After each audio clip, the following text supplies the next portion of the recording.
하나님께 약속된 시간이 되었습니다. 각자의 자리에서 하나님께 예배로 나아가시겠습니다.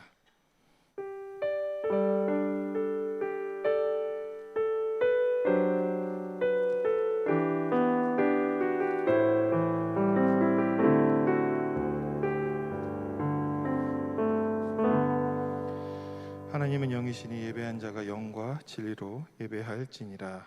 아멘. 다 같이 사도신경으로 우리의 신앙을 고백하겠습니다. 나는 전능하신 아버지 하나님 천지의 창조주를 믿습니다. 나는 그의 유일하신 아들 우리 주 예수 그리스도를 믿습니다. 그는 성령으로 잉태되어 동정녀 마리아에게서 나시고 본디오 빌라도에게 고난을 받아 십자가에 못 박혀 죽으시고 장사된 지 사흘 만에 죽은 자 가운데서 다시 살아나셨으며 하늘에 오르시어 전능하신 아버지 하나님 우편에 앉아 계시다가 거기로부터 살아있는 자와 죽은 자를 심판하러 오십니다. 나는 성령을 믿으며 거룩한 공교회와 성도의 교제와 죄를 용서받는 것과 몸의 부활과 영생을 믿습니다. 아멘.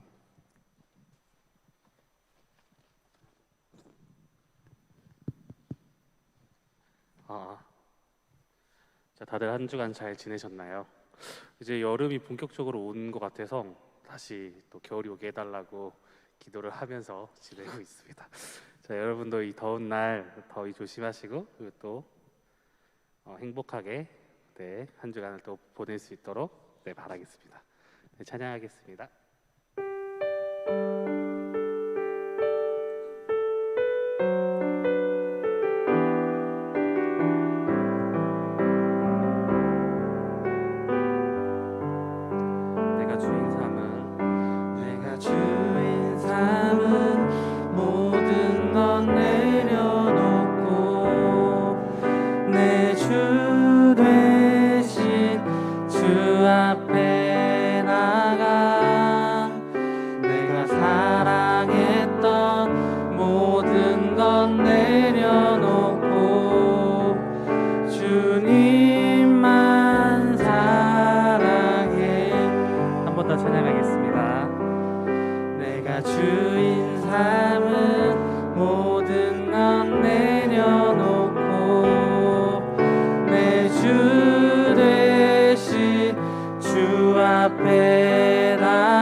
거친 풍랑에도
시간 속에 주 일하시네. 내 모든 여정 속에 함께 하시네. 깊고도 크신 주의 영광을 나 보리라. 위대하신 주, 나는 주님께 속한 자 되어 주의 나라 위에 전심으로 살리라. 주의 마음에 합한 자 되어 맡기신 소명이 이루리.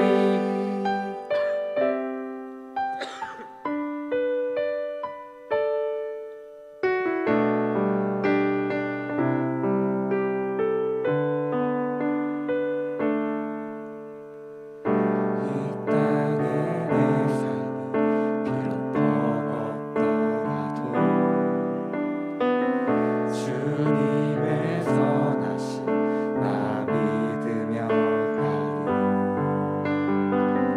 가리. 이 작은 자통에 주가 이뤄가시니 감사로 사는 삶 나 살기 원하네.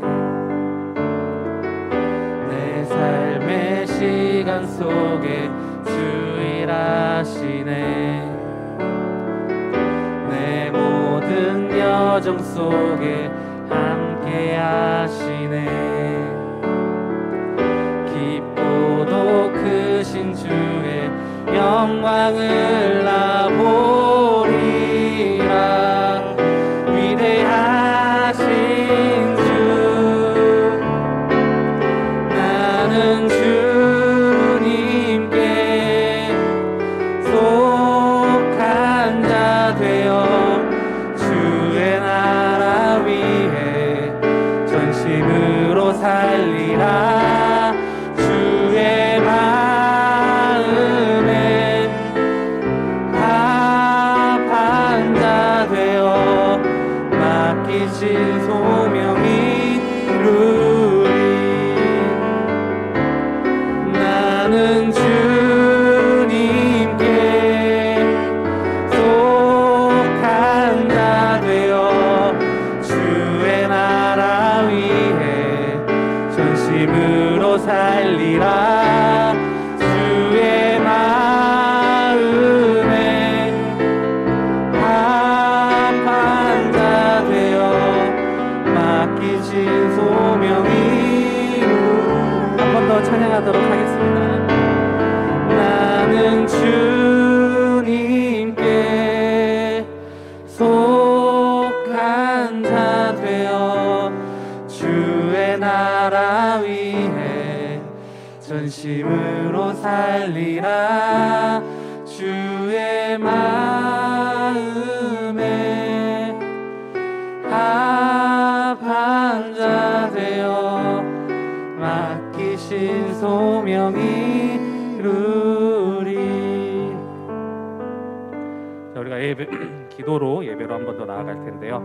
우리가 드렸던 찬양처럼 여러분들은 또 어디에 속해 있고 어디에 속해서 살고 싶은지 한 번 더 생각하면서 우리가 기독교인으로서 예수님을 믿고 하나님을 믿는 사람으로서 우리가 사회에 속한 것이 아니라 온전히 예수님과 하나님의 사랑과 그의 은혜에 속해서 살 수 있는 우리들이 될 수 있도록 허락해 달라고 기도하면서 예배로 한 번 더 나아가도록 하겠습니다. 하나님 아버지 감사합니다. 주님 이렇게 주 앞에 나와서 찬양과 예배와 모든 것들을 허락해 주시면 감사합니다. 지금 저희가 드리고 있는 이 찬양과 이 예배가 온전히 주님에게 닿길 원합니다. 지금 저희가 사회에 나와서 삶을 살아갈 때 저희가 단순히 사회에 속하여 싶고 우리의 목표가 사회에 속한 것들이 어떤 것들이 많습니다. 하지만 이런 것들 저희 이러한 연약함을 용서해 주시고 지금 저희가 예수님을 믿는다고 하나님을 믿는다고 얘기하면서 온전히 하나님에게 속하여 있지 않은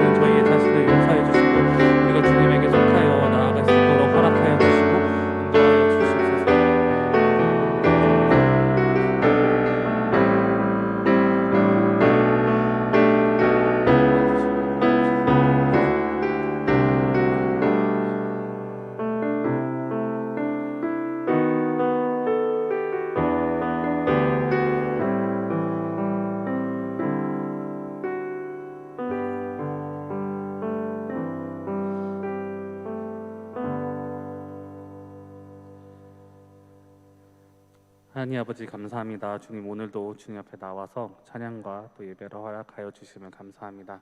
주님 저희가 한 주간을 살아가면서 주님을 생각하고 또 주님에게 속해여 있는 삶을 살려고 노력했지만 그렇지 않고 저희의 생각과 저희의 마음대로만 살았던 저희를 연약한 저희를 불쌍히 여겨주시고 저희가 온전히 주님을 생각하면서 주님의 뜻 가운데 살 수 있는 한 주 허락하여 주시옵소서.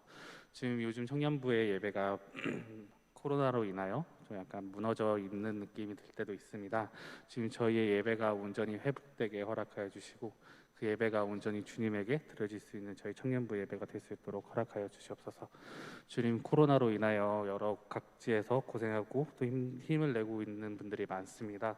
주님 그분들이 지치지 않게 주님께서 지혜와 능력 허락하여 주시옵소서. 지금 저희가 삶을 살아가면서 말로 인하여 서로에게 상처 줄 때도 있고 혹은 상처 받을 때도 많습니다. 주님 이러한 상황 이러한 말로 인하여 서로 상처 주지 않고 또 혹은 상처 받았던 사람들이 있다면 주님께서 그 마음 어루만져 주시옵소서. 이 모든 기도 우리 구주 예수님의 이름으로 기도하옵나이다. 아멘.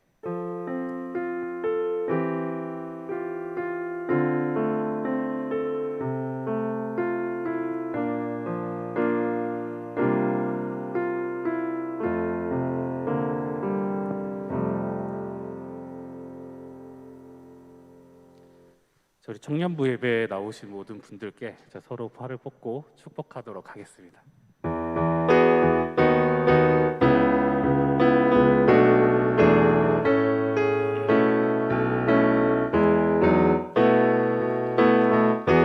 하나님의 사랑이 당신의 삶 가운데 가득하기를 축복합니다.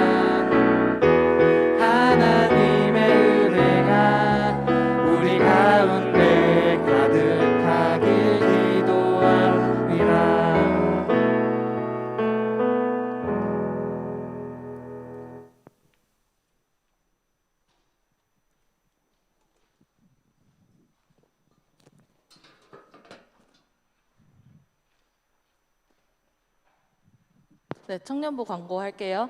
청년부 예배는 12시 50분 오프라인, 온라인 동시에 송출되고 있기 때문에 우리가 예배 드릴 수 있는 환경에서 각자 시간을 내서 함께 예배 드릴 수 있는 우리 청년부가 되었으면 좋겠습니다. 두 번째 광고는 목요기도회 광고인데요. 청년부에는 청년부 목요기도회가 있습니다. 목요일에 저녁 8시 30분에 지금은 이제 코로나 상황이어서 온라인으로 진행을 하고 있어서 줌으로 주소를 보내드립니다. 그래서 줌으로 들어오셔서 함께 기도하고 서로를 위해서 중보하는 우리 청년부가 되었으면 좋겠습니다. 네, 감사합니다.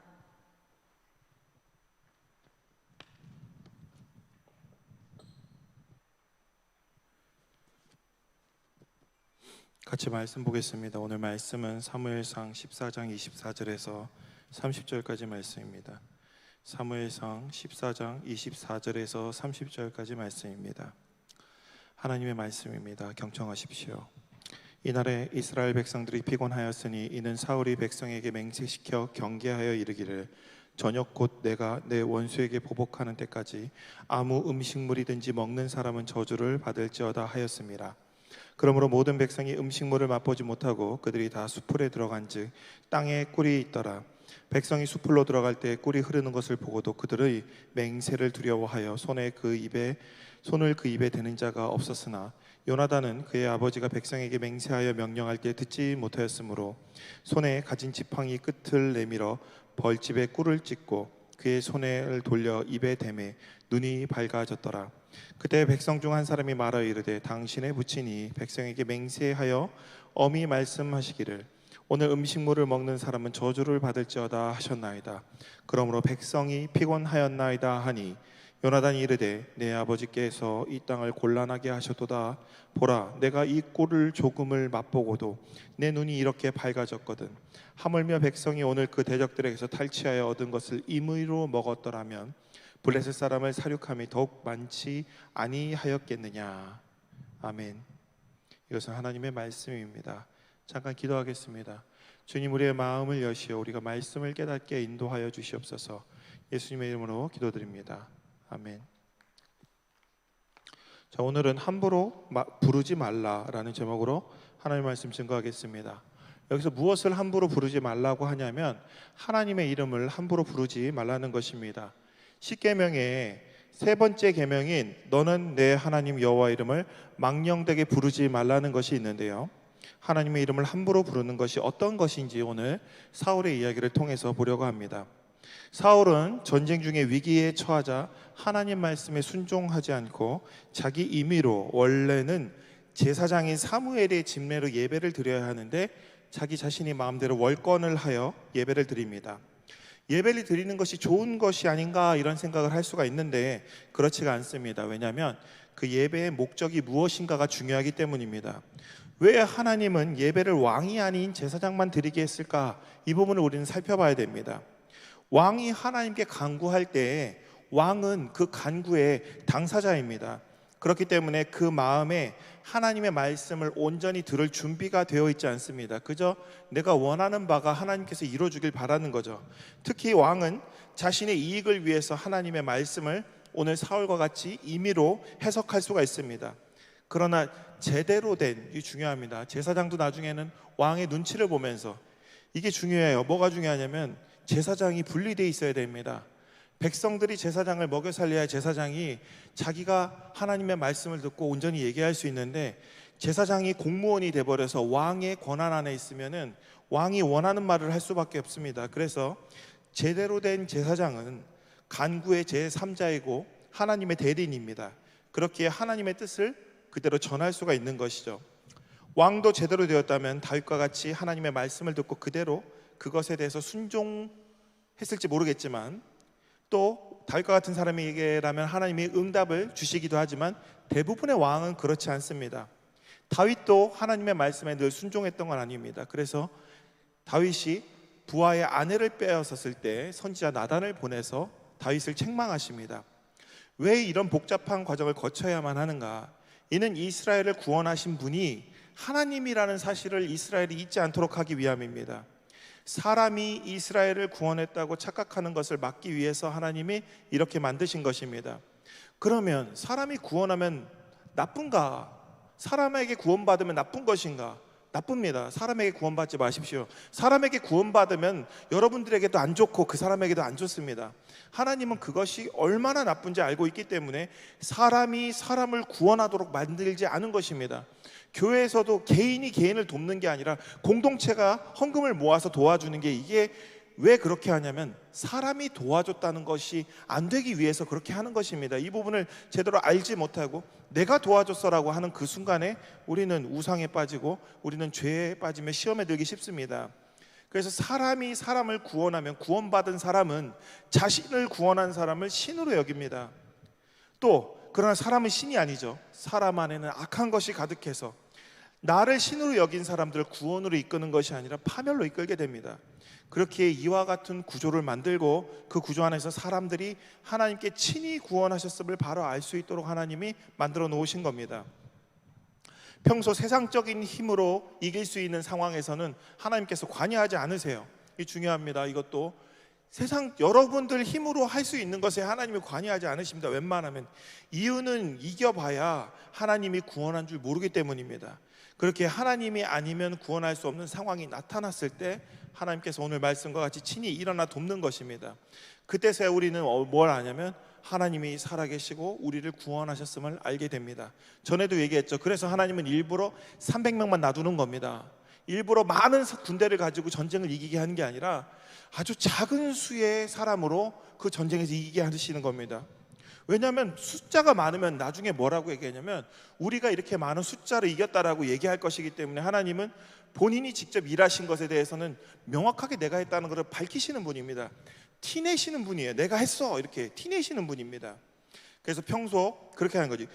그래서 그렇기 때문에 하나님이 아니면 구원할 수 없는 상황이 나타났을 때, 지금 현재 내 상황이 웬만하면 누군가가 구원해 줄 수 있으면 안 나타납니다. 그때 하나님께서 친히 일어나 돕습니다. 그때서야 우리는 뭘 느낍니까? 하나님이 살아계심을 명확하게 알게 되고 우리를 구원하셨음을 알게 되는 것입니다.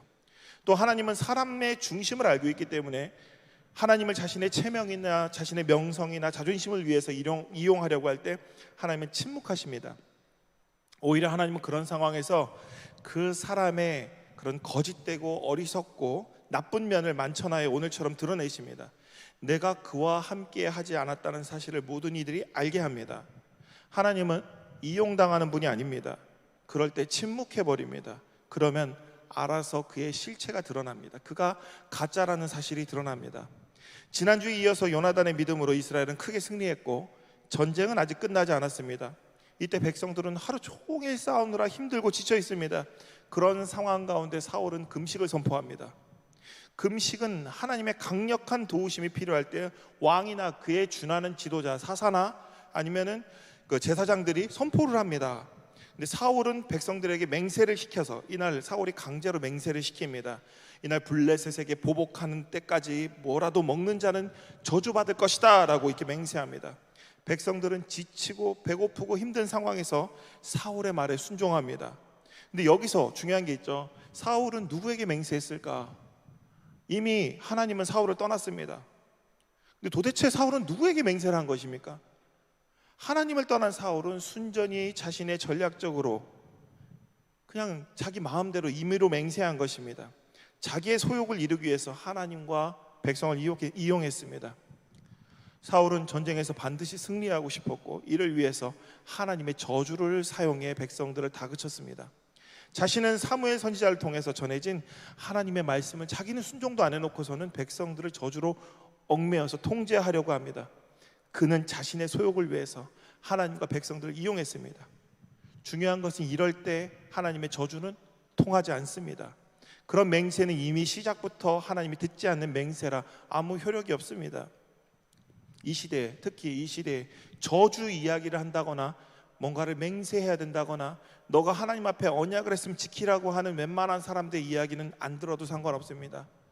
그것은 우리가 옷방에 거는 걸지 않습니까? 우리가 인생에 뭘 걸고 이 거는 것은 우리가 옷방에 수많은 옷걸이에 걸듯이 이 거는 모든 것들은 웬만하면 효력이 없습니다. 왠지 아십니까? 하나님하고 상관없이 우리가 맹세했기 때문입니다. 하나님하고 상관없이 맹세한 것들을 가지고 하나님을 원망하죠. 우리는 그러면서 뭐라고 하냐면 하나님 살아계십니까? 나는 너랑 그런 관계 계약을 맺은 적이 없는데 혼자 계약을 맺어놓고선 계약을 맺었다고 자꾸 하나님 나랑 이런 약속하지 혼자 약속해놓고 특히 우리 청년들 연애할 때 그러시면 안 됩니다. 만나기 싫다 그러는데 자꾸 나오라 그러면 안 돼요. 우리 교회에서도 있었다면서요. 그 얘기 들었습니다. 게시판에 왜 로그인해서 들어와야 됐는지에 대한 역사를 아십니까? 어떤 자매를 좋아하는 한 형제가 거기다 계속 너 좋아한다고 올렸다고 합니다. 그리고 자기 마음대로 막. 그리고 또 우리 아내의 이야기 몰라요? 예, 그런 전설이 있어요. 알지? 나중에 궁금하면 개인적으로 물어보세요. 저희 아내가 했던 말입니다. 자기가 되게 싫어하는 남자가 있었는데 자기 마음대로 약속하고 약속 자리에 나오라고 했다고 합니다. 그랬더니 아내가 그 남자가 너무 만나기 싫어서 하나님한테 그렇게 기도했다는데 쟤는 왜 나한테 저런지 모르겠다.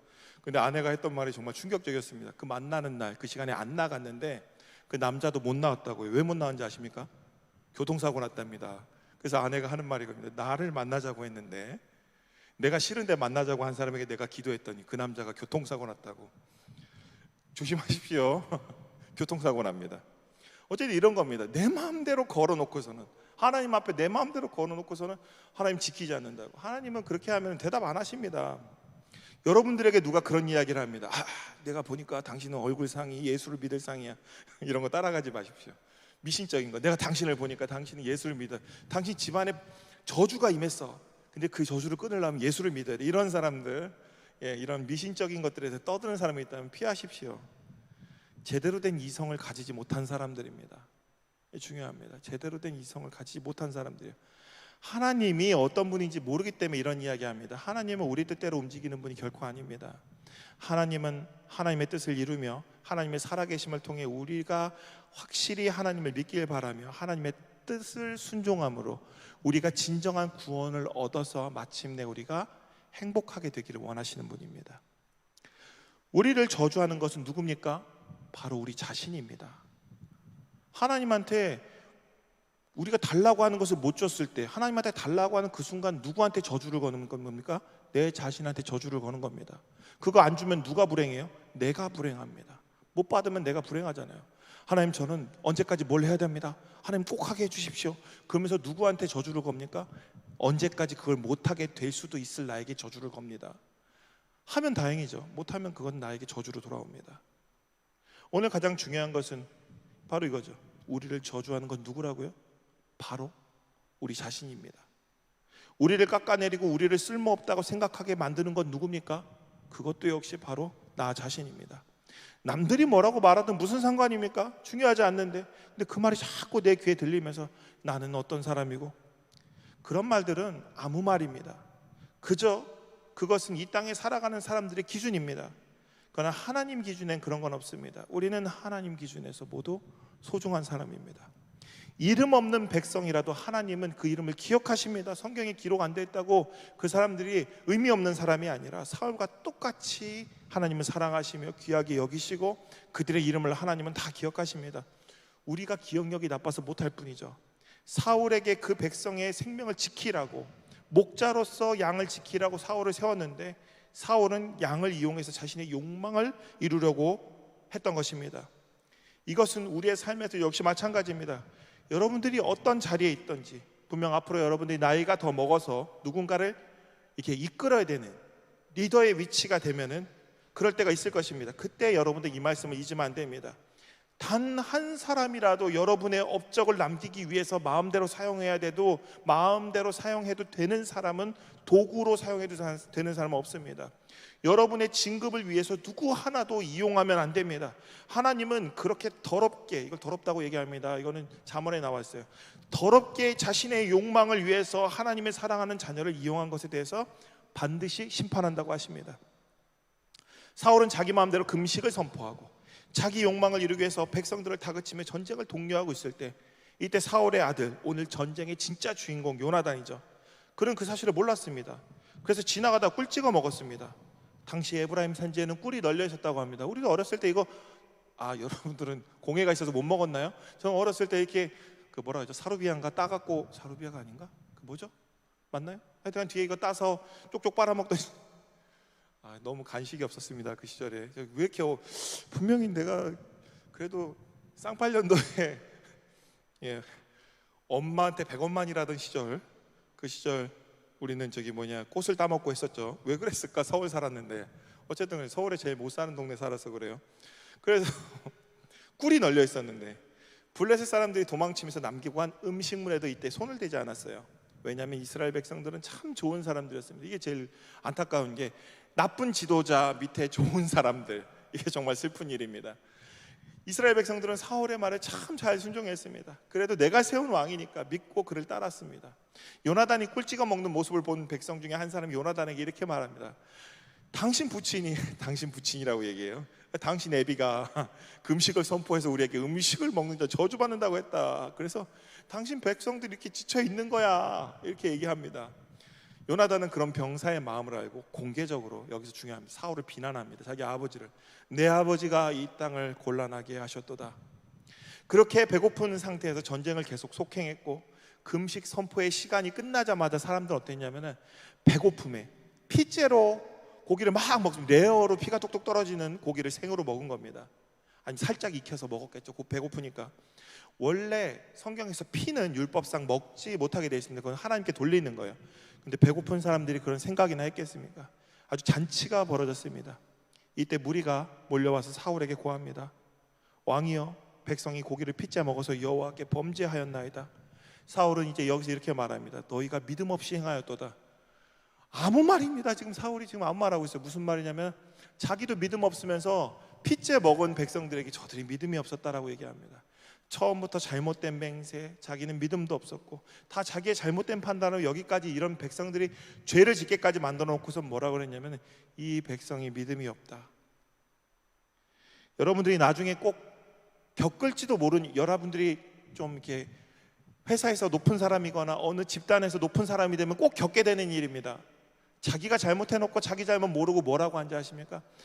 이들이 아직 성숙하지 못했다, 이런 아무 말을 하는 겁니다. 자기가 잘못한 겁니다.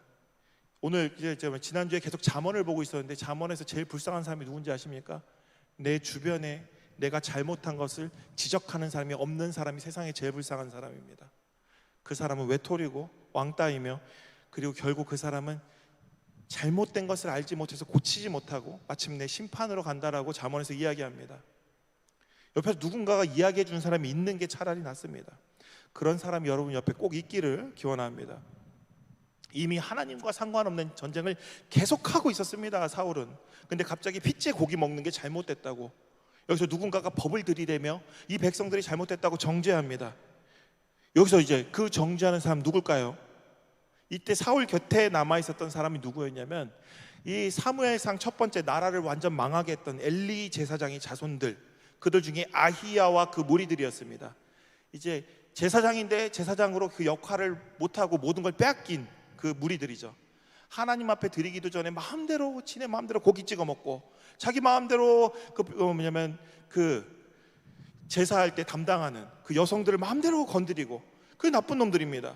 근데 그들이 갑자기 와서 백성들이 잘못하고 있다고, 말씀대로 못하고 있다고 정죄하고 있습니다. 어쩌면 이렇게죠. 자신들이 그렇게 멸망했으니까 이렇게 죄 지으면 안 된다라고 말하고 싶었을지도 모르겠지만, 되게 중요한 게 있죠. 그 정도의 수준의 사람이라면 사무엘이 떠날 때 함께 떠나야 됩니다. 사무엘이 여기에 하나님 없다라고 얘기했을 때 그들도 하나님 없는 줄 알고 떠났어야 됩니다. 근데 그들은 떠나지 않았어요.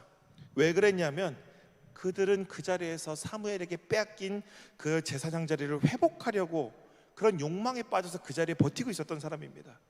그래서 남아있던 사람입니다.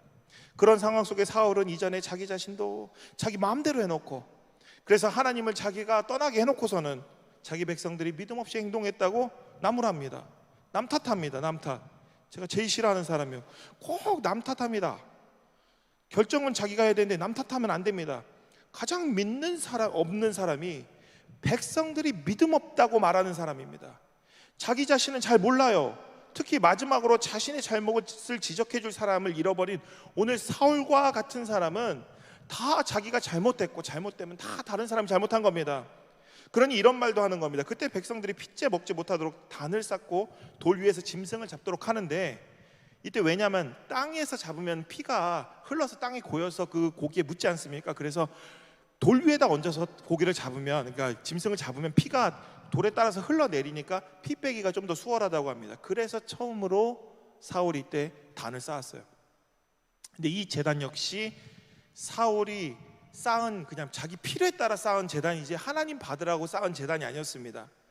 그래서 엘리의 후손들 역시 그렇게 해서 자기 자리에 회복하려고 그런 욕망 가운데 옆에서 같이 쌓은 제단이니까, 이 제단에 대해서 성경은 첫 제단이라고 얘기합니다. 사울이 세운 첫 제단이라고 얘기하는데, 그 이외에 어떤 의미도 부여하지 않습니다. 왜냐하면 이 제단은 하나님이 받지 않는 제단이기 때문입니다. 지명도, 위치도, 이름도 없습니다.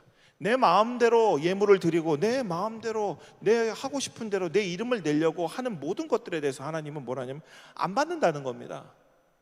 그 안에 목적이 뭐냐는 겁니다. 우리가 제일 중요하게 생각해야 되는 겁니다. 왜 이것을 하나님 앞에 가지고 나오고 왜 이것을 해야 되는지. 하나님 앞에 이게 함부로 부른다는 게 이런 뜻입니다. 하나님 앞에 함부로 하면 안 된다는 겁니다. 그러면 뭐가 나타나냐면 우리 안에 있는 진심과 더럽고 추악한 욕망들이 만천하에 알려지는 겁니다. 사울은 백성들이 배부르게 되자 이제 무슨 짓을 하냐면 다시 정비해서 블레셋을 추격하고 진멸하려고 합니다. 이 말에 함께한 백성들은 뭔지 아십니까? 다들 착합니다. 다 착해서 뭐라고 하냐면 왕이 좋을 대로 하십시오. 진짜 안타깝죠. 지도자는 개판인데 정말 백성들은 좋습니다. 백성들은 왕에게 계속 순종합니다. 이전처럼 그냥 사울은 자기 하던 대로 이때 했으면 됐는데, 아까 전에 등장했던 제사장들이 갑자기 등장합니다. 그러면서 하나님께 묻고 나갑시다. 하나님께 묻고 전쟁을 할지 말지 결정합시다. 웃기는 일이죠. 이전까지 하나님께 묻지 않고 계속 싸우던 사울이 갑자기 이 말에 혹해서 하나님께 묻기로 합니다. 여기서 아까 얘기했죠. 제사장 누굽니까? 엘리의 자손들입니다. 이미 제사장으로 그 지분을 모두 잃어버렸고, 이번 기회에 근데 그들은 어땠냐면 자리를 회복하려고 했던 겁니다. 사울도 역시 사무엘이 떠나버렸으니까 대체할 누군가가 필요했죠. 그렇게 함으로 백성들을 모아보려고 했습니다. 제사장이고 왕이고 그 마음에 자신의 욕망을 이룰 생각밖에 없었습니다. 사울은 블레셋에 대한 완승을 원했고 아히야는 사무엘을 대체하는 제사장직을 얻고 싶었습니다. 그러니까 하나님이 대답할 리가 없습니다. 하나님은 절대 누군가에게 이용당하는 분도 아니고 강제로 누구를 이용하는 분도 아닙니다. 사람들이 착각하는 게 하나님이 운명을 좌우한다던가 누군가를 도구로 사용한다던가 할 때 강제적 개입이라고 생각하는 이들이 있는데 절대 그렇지 않습니다. 옛날에 우리 어렸을 때 부흥회 때 이랬습니다. 하나님께 서원했는데 서원을 이루지 않아서 하나님이 교통사고를 내서 내가 장애인이 돼가지고 뭐 이런 말도 안 됩니다. 그건 그때는 그럴 수 있었다라고 그냥 들었는데 지금 생각해보면 하나님은 그러는 분이 아닙니다. 너가 서원한 걸 지키지 않는다고 해서 교통사고를 내서 병신을 만들어서 이 자리에 세울 사람이 아니라는 겁니다. 근데 그가 혹시나 그 마음속에 어떤 회개와 깨달음을 얻어서 왔을 수 있습니다. 그런데 하나님이 강제적으로 그를 그렇게 했다는 것은 너무나 하나님에 대해서 잘못된 이해입니다. 그 과정 가운데 자기가 하나님을 만났겠죠. 근데 하나님이 강제적으로 끌어다가 앉히진 않습니다. 하나님은 말씀에 순종할 때 그 순종을 통해서 일하실 뿐이지 억지로 우리에게 순종을 강요하지 않으십니다. 그러나 하나님께서 앞으로 어떻게 하면 좋을까요? 라고 물었습니다. 그 마음속에 딴 마음 갖고 있는 놈들이 하나님 우리가 앞으로 전쟁을 할까요? 말까요? 거기서 내용이 뭐냐면 하나님께 영광을 돌리기 위해서 하나님이 살아계심을 이들에게 증거하며 오늘 구원자가 하나님이심을 알게 하기 위해서 이 전쟁을 할까요? 말까요? 라고 물어본 게 아니라 내가 완승을 하고 싶은데 하나님 할까요? 내가 제사장직을 복귀하고 싶은데 하나님 할까요? 라고 물어봤습니다. 그러니까 하나님 뭐라고 대답할까요? 할 말이 없는 겁니다. 이놈들이 무슨 말 하는지. 하나님이 할 말이 없는 거예요. 그러니까 여러분 기도할 때 되게 중요합니다. 하나님 제가 잘 되면요 하나님한테 뭐 해드릴게요. 하나님 여러분들 해준 거 하나도 필요 없습니다. 하나님이 거지도 아니고 하나님께서 저에게 뭘 해주신다면 제가 나중에 뭘 열심히 할게요 라고 얘기하는 거 그거 되게 중요한 것이기도 하지만 하나님이 그걸 필요로 하지 않습니다. 중요한 게 있습니다. 이 당시에 하나님께서 나에게 그렇게 해주신다면 이것은 하나님께서 나를 구원하신 것이기 때문에 이 감사로서 내가 이렇게 하고 싶습니다지 하나님 이렇게 해준다면 내가 이렇게 할게요 이것은 오히려 하나님하고 거래하는 것이기 때문에 하나님이 맘대로 해라 나도 잘 모르겠다라고 할 가능성이 큽니다. 오늘 여기 있는 겁니다. 오늘 이거와 마찬가지입니다. 근데 이 사람들은 이렇게 어떻게 했냐면 하나님이 대답 안 할 거 알고 있었을 거예요. 그러나 이런 사람들은 결론을 자기 마음대로 내놓습니다. 내가 불리해지지 않기 위해서 자신의 책임을 회피하기 위해서 뭐라고 하냐면 사울은 다시 맹세합니다. 하나님의 응답이 없으니까 우리 중에 누군가 자기가 여호수아도 아니고 모세도 아닌데 마음대로 말해요. 우리 중에 누군가 하나님 앞에 범죄했기 때문이다. 누가 제일 범죄했습니까?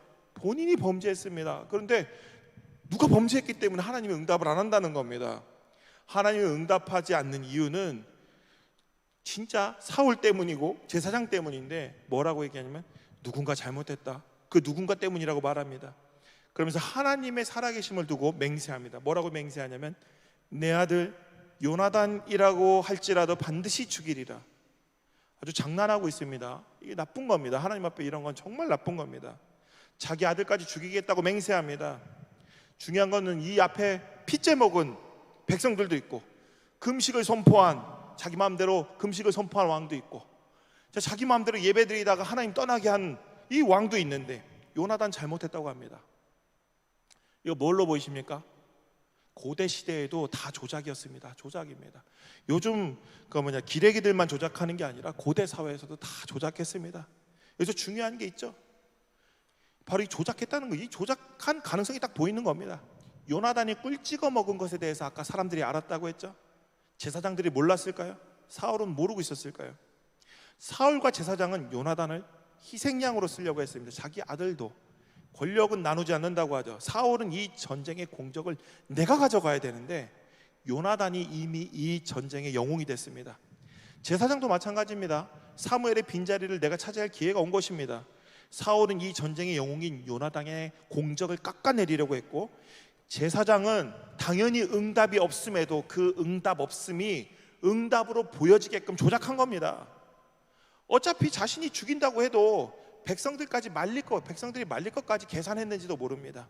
아니면 말릴 백성들을 미리 심어놨을지도 몰라요. 그는 치밀하고 계획적인 사울은 그런 사람이었습니다. 그의 계획은 명확합니다. 자신이 이 전쟁의 영웅이 되어야 했습니다.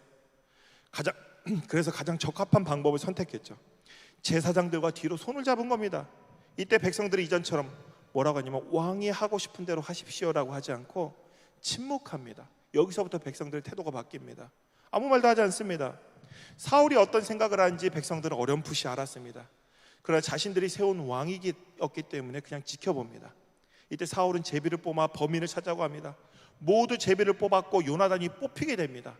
말도 안 되죠. 요나단 죽이겠다고 했는데 바로 요나단 뽑힙니다. 계획된 거죠. 요나단이라고 말하고 요나단 뽑혔다는 것 자체가 기획된 일이라는 겁니다. 사울이 추궁합니다. 넌 뭔 잘못했냐? 요나단이 말합니다. 내가 꿀 좀 찍어 먹었습니다. 개역개정에서는 뭐라고 얘기했냐면 그래서 내가 죽을 수밖에 없나이다 라고 순종하는 듯이 얘기합니다. 근데 이것은 번역한 사람이 이게 글을 읽을 줄 몰라서 잘못 번역한 거예요. 다른 번역에서는 그렇게 보지 않습니다. 요나단이 이 제비를 수긍했다는 식으로 해석하고 내 죄를 시인한 게 아니라 오히려 이렇게 얘기합니다. 내가 그걸 찍어 먹었다고 해서 보십시오, 내가 정녕 죽어야 합니까? 라고 얘기합니다. 야, 네가 더 잘못했는데 내가 그거 뭐 했다고. 그리고 맹세 그거 하나님이 듣지도 않을 건데, 네가 한 맹세는 어차피 하나님 듣지도 않는 맹세인데 내가 그것을 어겼다고 내가 지금 여기서 죽어야 합니까? 라고 따지는 겁니다. 그랬더니 사울은 가증스럽게도 이렇게 얘기하죠. 요나단아, 네가 반드시 죽어야 된다. 사람들은 이 총국을 보면서 어이없어 하고 있었을 것입니다. 아버지와 아들이 분열하고 있습니다. 이때 백성들은 왕이 좋을 때라고 하지 않습니다. 왕이 개판을 치고 있으니까. 왕의 그 더러운 욕망들이 막 드러나고 있는 걸 보니까 왕에게 순종하던 백성들이 사울의 명령을 어기고 뭐라고 하냐면, 오늘 하나님과 동역한 자는 바로 이 요나단입니다. 당신은 절대로 요나단을 죽일 수 없습니다 하면서 요나단을 감쌉니다. 하나님의 마음이 멀어진 것처럼 백성들의 마음도 이제 사울로부터 멀어집니다. 자신의 목적과 체면을 위해서 하나님의 이름을 남발하고 함부로 맹세한 사울은 백성들 앞에서 큰 부끄러움을 당합니다.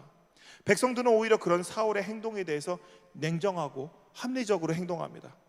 결국 사울은 경솔한 맹세로 오히려 자존심의 상처를 입었고 목표한 바 블레셋을 섬멸하지도 못하고 남은 블레셋인들은 안전하게 자기 나라로 돌아갑니다. 이렇게 전쟁은 끝납니다. 오늘 제목이 하나님의 이름을 함부로 부르지 말라는 제목으로 하나님 말씀을 증거하고 있는데, 하나님이 우리에게 이 계명을 주신 이유는 우리에게 뭐라고 했냐면 우리의 행복을 위해서라고 하나님이 우리에게 계명을 주신 것입니다. 하나님의 이름을 함부로 부르지 말라는 것도 그 많은 계명, 여러 가지 우리에게 계명을 주신 이유가 그거죠. 우리의 행복을 위해서. 이 계명도 역시 마찬가지입니다. 우리가 행복하기 위해서는 하나님의 이름을 함부로 부르면 안 된다는 겁니다. 하나님은 신성 모독 같은 것에 대해서 솔직히 관심이 없습니다. 우리가 착각하는데 하나님의 이름을 막 부르면 안 되죠 라고 얘기할 때, 하나님의 이름을 막 부른다고 해서 하나님이 우리에게 저주를 내거나 심판을 내리지 않습니다. 제가 근래에 보는, 되게 재밌게 보는 넷플릭스의 미국 애니메이션, 심슨 작가가 만든 애니메이션에 상당히 하나님에 대한 이해가 잘 표현된 걸 봤어요. 주인공 캐릭터 중에 한 명이 천국에서 지옥에 떨어진 친구를 구하기 위해서 이제 천국에 가 있는데 지옥에 가고 싶으니까, 지옥에 가야 되니까, 친구를 구하러 가야 되니까 이제 하나님 앞에서 지옥에 보내달라고 하나님에게 온갖 나쁜 말을 합니다. 온갖 나쁜 말과 행동과 더럽고 추악한 행동 중 심슨 스타일로 표현합니다. 근데 하나님이 화내질 않으세요. 화내지 않고 웃으면서 그럴 수도 있지, 언젠가 넌 내 마음을 알 거야, 계속 용서를 해줍니다. 근데 그러는 중에 우연히 하나님 옆에 다른 캐릭터가 있는데 그 캐릭터를 보고 외모를 보고 욕을 했는지 하는 행동을 보고 욕을 했는지 욕을 합니다. 이때 늘 괜찮다고 웃으면서 그 아이를 달래듯이 달래던 하나님께서 갑자기 화를 내십니다. 그러면서 하시는 말씀이, 어디 내가 사랑하는 자를 모욕하다니 하면서 바로 지옥으로 떨어뜨려 버립니다. 참 인상적인 장면이었어요. 하나님에 대한 이해가 제대로 돼 있는 것입니다. 하나님은 하나님의 이름을 가지고 하나님을 모욕한다고 해서 화내는 분이 아닙니다. 그냥 뭐라고 생각할 거냐면은 피조물이니까 그냥 뭐랄까, 어린아이가 앞에서 재롱 떤다고 생각할 것입니다. 하나님은 이름에 대한 신성 모독에 대해서는 관심이 없으십니다. 이것에 대해서 우리가 잘못 알고 있습니다. 하나님의 이름을 함부로 부르지 말라는 그것의 의미를 잘못 알고 있습니다. 피조물이 뭐라 한들 하나님 보시기에는 버릇없는 아이 정도로 보일 것입니다. 오히려 그렇게 말함으로 인해서 우리가 불행해지기 때문에 하나님께서는 그렇게 하지 말라고 하신 것입니다. 함부로 하나님의 이름으로 맹세했을 때 하나님은 그 맹세에 대해서 응답하지 않으실 것이고, 그로 인해 결국 부끄러움을 당하며 공동체에서 어려움을 겪고 괴로움을 당하는 것은 바로 우리 자신들이기 때문에 하나님이 함부로 말하지 말라는 것입니다. 한국교회가 지난날 그런 잘못을 많이 했죠. 하나님은 오른손이 한 일 왼손이 모르게 하라고 했는데 그렇게 자랑합니다. 뭘 했고 건물을 어디다 지었고 선교를 몇 명이나 보냈고 뭐 이런 얘기를 합니다. 신문에 내고 자기들이 무슨 일을 했는지 자랑합니다. 하나님께 영광을 돌린답니다. 근데 하나님이 그 영광 안 받으실 수가 있습니다. 겸손하라는 말이 무슨 말인지 전혀 모르기 때문에 그렇게 한 말을 합니다. 안타깝습니다. 결국 그렇게 해서 자신이 불행해집니다. 공동체를 불행하게 하고 지키지 못할 약속을 하면, 그런 맹세를 하면 내가 부끄럽게 됩니다. 내 속 안에 있는 내 욕망이 드러납니다. 얼마나 큰 교회에 목회가 하고 싶어서 자꾸 그런 짓들을 하는지 모르겠습니다. 그렇게 해서 커지면 누가 좋아합니까? 누구 이름이 드러나겠습니까? 저는 아직도 되게 모르겠습니다. 큰 교회 목사님들 이름이 자꾸 우리들 야 어느 교회 알아? 저 모르겠는데요.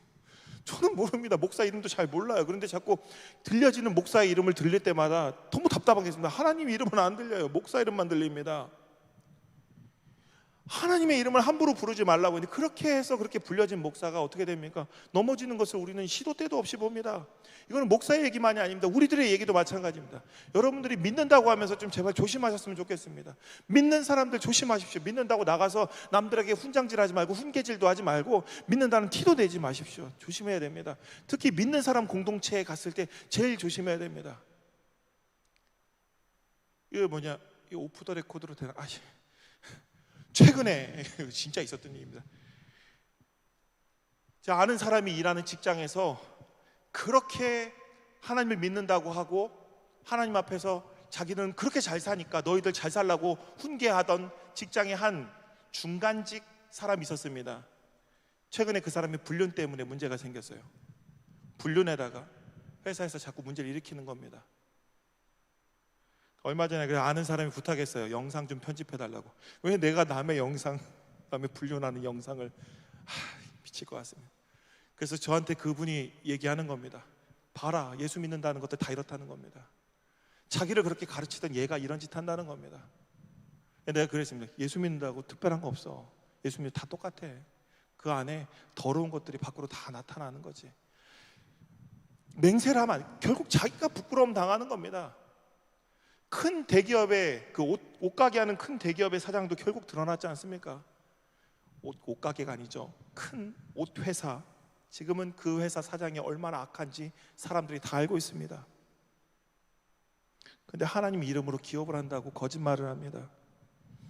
그리고 직원들을 하나님 믿는다는 걸로 착취합니다. 노동력을. 하나님의 이름을 함부로 부르지 말라는 건 이겁니다. 부르면 결국 네가 가짜이고 거짓말쟁이고 가짜로 부른다는 거, 사기꾼이라는 걸 세상에 다 드러낸다는 것입니다. 그러니까 뭐라고 하냐면 하나님은 그냥 가만히 있으랍니다. 사울이 그런 욕심을 버렸다면 오늘 다 가지려 하지 않고 여기서 사울이 자기 원래 방식대로 블레셋을 진멸했고 하나님으로부터 진멸했다면 하나님으로부터 버림받았을지 모르겠지만 백성들로부터는 부끄러움 당하지 않고 두터운 신뢰를 얻었을 것입니다. 그렇게 되면 하나님과의 관계도 회복의 길이 열렸을지도 몰라요. 그러나 사람이 그러지 못하다는 것을 오늘 말씀 우리에게 보여줍니다. 그렇게 되려면 나 자신의 잘못을 반성하고 진심으로 회개할 때 그것이 가능합니다. 다른 사람의 이야기를 들으려고 할 때 그것이 가능합니다. 차라리 이때 이 사울이 이 전쟁의 영웅인 요나단을 세워주고 선봉에 세워서 전쟁을 이끌었으면 사울은 지도자로서 왕으로서 능력 있는 왕이라고 존경받았을 것입니다. 근데 그게 안 됩니다. 내가 잘나야 돼요. 내가 제일 나서야 되고 내 얼굴이 드러나야 됩니다. 그냥 나보다 잘난 놈은 있으면 창을 던지는 겁니다. 사울이 그래서 다윗에게 그렇게 창을 던졌습니다. 나보다 잘난 놈을 꼴배기가 싫어서 자꾸 창을 던집니다. 나보다 잘나면 견딜 수가 없는 거예요. 근데 하나님이 그런 그 악한 본성을 가진 우리에게 얘기하는 겁니다. 함부로 내 이름 부르지 말아줄래? 그러면 너 중간이라도 갈 수 있어. 오늘 얘기한 겁니다. 함부로 내 이름 부르지 않으면 너 중간은 갈 수 있다. 함부로 맹세하지 말아라. 맹세했을 때 너의 속내가 온 세상 사람들에게 다 드러난다. 너의 부끄러운 욕망이 온 세상이 다 알려지니까 나는 너가 그로 인해서 고통당하고 괴롭고 부끄러움 당할까 봐 좀 걱정이 된다. 혹시 그렇게 되면 네가 아파서 또 울까 봐 내가 걱정이 되는구나. 하나님의 마음이 이렇습니다. 하나님이 내 이름 욕할까 봐 걱정되는 게 아니라 네가 내 이름 걸고 했을 때 나는 응답을 할 수가 없거든. 그렇게 되면은 그것 때문에 네가 곤란해진단 말이야. 그러니까 제발 하지 말아줄래라고 하나님이 부탁하는 겁니다. 율법의 말씀은 우리한테 이거 하면 죽어, 이거 하면 살아, 이런 얘기를 하는 게 아니에요. 하나님이 너가 그렇게 되면은 네가 불행해질까 봐 걱정되니까 그러지 말아달라고 하나님한테 하나님이 간청하면서 쓴 겁니다. 그 안에 하나님의 마음을 보셔야 됩니다. 그랬기 때문에 예수님이 십자가에 돌아가신 겁니다. 제발 좀 그러지 말아줄래. 내가 여기서 이렇게까지 죽는 이유는 제발 너네들이 그 길 안 갔으면 좋겠기 때문에 그러는 거다. 이게 하나님의 뜻입니다. 하나님의 이름으로 함부로 맹세하는 자들은 그 맹세를 통해 자신의 더럽고 추악한 욕망을 사람들 앞에 드러내게 될 것입니다. 그것에 대해서 하나님은 걱정하십니다. 여러분들이 한 주간 이 말씀 붙들고 사셨으면 좋겠습니다. 여러분 각자의 자리에서 하나님은 늘 여러분이 행복하길 원하십니다. 먼저 우리가 좀 많이 생각하지 마십시오. 너무 예수 믿고 어쩌고저쩌고 이런 거 생각하지 마시고 먼저 여러분이 행복해야 됩니다. 하나님은 여러분이 행복해야 하나님도 행복하기 때문에 여러분이 무언가를 위해서 희생하면서 불행해지길 원하지 않으십니다. 하나님을 믿는다는 것 때문에 무언가를 자꾸 손해보고 희생하고 그러면서 여러분이 행복감을 느끼면 좋아요. 그런데 그렇게 손해보고 희생하면서 뭐라면 내가 괜히 예수 믿었지, 내가 괜히 목사가 돼갖고 왜 맨날 이렇게 새벽마다 일어나야 되나, 뭐 이런 거. 새벽에 일어나는 게 행복해야 됩니다. 저에게 스스로 얘기합니다. 그러면 안 된다는 겁니다. 하나님은 오늘 우리가 행복하길 원하셔서 우리를 부르셨습니다. 그리고 우리를 위해서 말씀을 주시고 우리에게 길을 인도하시고 우리에게 복을 주시고 하는 겁니다. 먼저 여러분이 행복하십시오. 그렇게 되기 위해서 오늘 말씀 얘기하시죠. 그 말씀에 따라 살면 웬만하면 행복합니다. 그리고 그 행복한 마음을 가지고 여러분만 행복한 게 아니라 그 행복함이, 이 하나님의 행복은 놀랍습니다. 나만 행복한 게 아니라 내가 행복한 그 행복이 여러 사람, 나와 함께하는 사람들에게 전파가 됩니다. 그래서 그곳에 하나님 나라가 임하게 됩니다. 오늘 우리 신흥의 청년들이 먼저 하나님 말씀 가운데 행복하고 이 행복한 이 행복을 가지고 많은 사람들을 행복하게 하기를 간절히 기원합니다. 여러분들이 좀 하나님의 이 마음을 알기를 원합니다. 왜 하나님의 이름을 함부로 말하지 말라 그랬을까? 오늘 사울에게도 왜 그랬을까? 왜 이런 것들을 보여주셨을까? 계속 갈수록 사울은 불행해집니다. 이 불행은 점점 높아질 것입니다. 그 불행을 보면서 하나님 어떻게 했을까요? 이 나쁜 놈 내 말 안 듣더니 쌤통이다 이랬을까요? 하나님 너무 괴로우셨을 겁니다. 사울이 마지막에 고통스럽게 자살하는 그 순간에도 하나님 너무 괴로웠고, 하나님은 사울이 성벽에 박혀 죽는 그 순간에도 너무 괴롭고 눈물을 흘리셨을 겁니다. 다윗이 그걸 가고 웁니다. 하나님의 마음을 알아야 됩니다. 우리는 하나님은 우리가 괴롭게 되길 원하지 않으십니다. 그래서 오늘 말씀대로 살라고 우리를 위해서 엎드려 빌고 계십니다. 십자가의 피를 흘리면서 빌고 계시는 겁니다. 제발 그 길로 가지 말아달라고. 우리 청년들이 하나님의 말씀과 그 마음을 알기를 간절히 기원합니다. 기도하겠습니다. 하나님 감사합니다. 우리의 행복을 위해서 우리에게 말씀을 주시고 우리가 그 말씀을 힘입어 오늘 우리의 삶에서 참된 구원을 누릴 수 있도록 인도하여 주심에 감사드립니다. 우리 안에 있는 우리의 잘못된 소욕들, 그리고 우리의 자잘한 욕심들, 아무리 시간이 지나고 나이를 먹어도 내려놓지 못하는 이 모든 것들, 우리를 망치며 우리를 불행하게 하는 그것들로부터 우리가 자유할 수 있도록 오늘도 주여 인도하여 주시옵소서. 스스로 저주에 거는 어리석음을 우리가 행하지 않도록 인도하여 주시옵소서. 이 땅의 그 어떤 것보다도 예수 그리스도를 닮고 주님의 제자 되는 것이 우리의 참 소망이 되며 바람이 되게 인도하옵소서. 주께서 붙들어 주실 줄 믿사오며 우리 주 예수 그리스도의 이름으로 기도드립니다. 아멘. 다 같이 일어나셔서 봉헌과 파송의 찬양 드리겠습니다.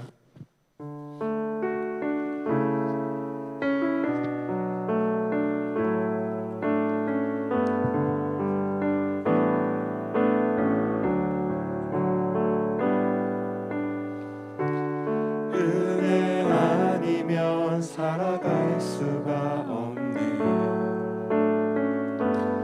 호흡마저도 다 주의 것이니 세상 평안과 위로 내게 없어도 예수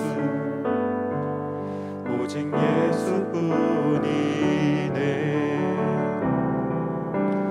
크신 계획 다 볼 수도 없고 작은 고난에 지쳐도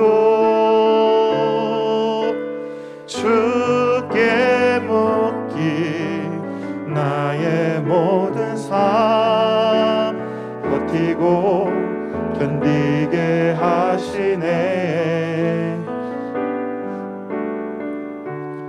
은혜 아니면 살아갈 수가 없네. 나의 모든 것 다 주께 맡기니